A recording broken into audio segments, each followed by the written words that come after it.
자기 자신에 대한 자각 네 번째 시간인데요. 이건 뭐냐면 컴퓨터가 인간보다 못하지 않다는 것을 얘기해 주는 겁니다. 즉 인간이 최고인 것이 아니고 인간보다 더 잘할 수 있다는 거죠. 컴퓨터가. 그거에 대한 자각을 가지라는 뜻의 네 번째 내용입니다.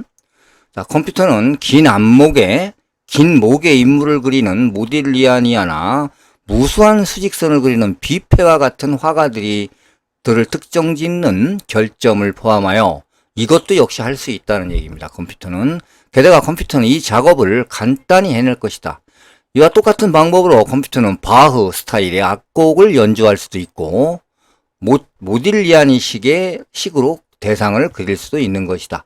자, 컴퓨터는 이전의 모든 스타일을 조사하고 대중의 기호에 맞는 새로운 스타일을 만들어낼 수조차 있다는 것입니다. 창조성의 분야에 있어 컴퓨터의 역할은 아직은 그 유아적 단계에 있지만 그 장래는 매우 유망하다. 자, 그루노블 국립공예연구소의 아놀드 카프만은 이렇게 말하면서 매우 가까운 장래의 현실은 그의 예상을 훨씬 상회할 것이라고 덧붙였습니다. 컴퓨터는 이미 이미지를 창조하고 음악을 작곡하며 냄새를 합성하거나 건물을 설계할 수도 있다. 이렇게 얘기합니다. 창조성에 있어서도 인간이 기계보다 우월하지 않다는 사실을 우리는 인정하지 않으면 안 된다. 자, 이제 무엇이 남아있는가? 생식 능력은 어떤가? 대답은 역시 마찬가지이다. 모양이 같은 다른 컴퓨터를 만들고 그 컴퓨터가 스스로 또 다른 것을 만들 수 있도록 프로그램한 컴퓨터를 설계하는 것은 손쉬운 일이다. 자, 이렇게 함으로써 번식을 증식할 수 있는 종을 만드는 것도 가능하다는 얘기죠. 따라서 인간의 능력 중에 기계적으로 재생 불가능한 것은 아무것도 없으며 인간은 기계에 대해 어떠한 우월성도 지니고 있지 않다는 것입니다. 사실 기술상의 가능성과 비교해 볼 때 인간의 능력이란 매우 평범한 것이다. 자, 인간이란 자기 프로그래밍과 자기 재생이 가능한 생물 컴퓨터에 지나지 않는다. 인간은 무한대 속에서 극히 작은 존재이며 그 자신 또한 무한소로 구성되어 있다. 인간은 영혼에 의해 구성되어 있으며 동시에 영혼을 구성하기도 한다. 기계에 대한 인간의 유일한 우월성은 자신을 위해 봉사에 쓸 이 컴퓨터를 제조할 것인가 말 것인가, 또 그 성능을 어떤 수준으로 할 것인가를 결정하는 능력뿐이다. 인간은 실제로 자기보다 뛰어난 능력을 컴퓨터에 부여할 수 있고 나아가서는 컴퓨터가 지구를 지배하는 종으로서 그들의 창조자인 인간을 마침내 멸망시키도록 프로그램할 수조차 있는 것이다. 모든 것은 어떻게 프로그램하느냐에 따라 달린 것이다. 자, 그러나 우리들의 지시에 따르고 우리들에게 유익하게 사용될 수 있도록 그것들을 프로그램하는 것이 현명할 것이다. 그러면 우리들은 기계에 대해 전혀 우월성도 없다는 말인가? 자, 영혼에 대해서는 어떤가 하고 당신은 질문할지 모르겠다. 자, 본서의 서두에서 본 것처럼 우주는 무한하고 그 중심은 존재할 수 없는 것이 사실이 신의 부재를 증명한다. 그리고 우리들을 창조한 사람들은 실험실에서 완벽한 유전자의 조작 기술을 통해 생명을 창조했기 때문에 영혼은 존재하지 않는다.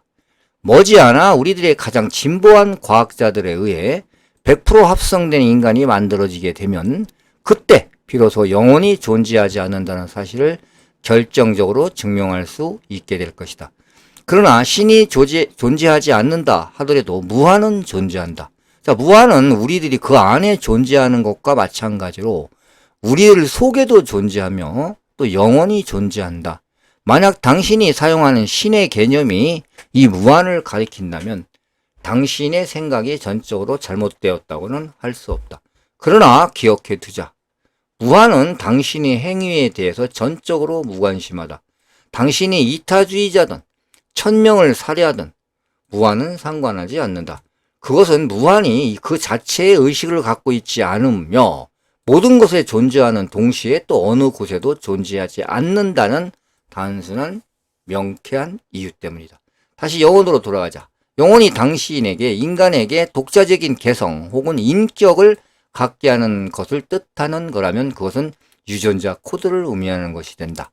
영혼을 가리키는 불어 AME의 어원은 라틴어 아니마에서 유래했으며 애니마에서 생명을 불어넣는 또는 활성을 주는 것을 뜻한다로 얘기합니다. 영혼이라는 게 최근에 행해진 과학 실험에서 세포 하나로부터 그 생물 전체를 재생시키는 복제라고 부르는 유전공학적 과정이 가능하다는 사실이 알려졌다.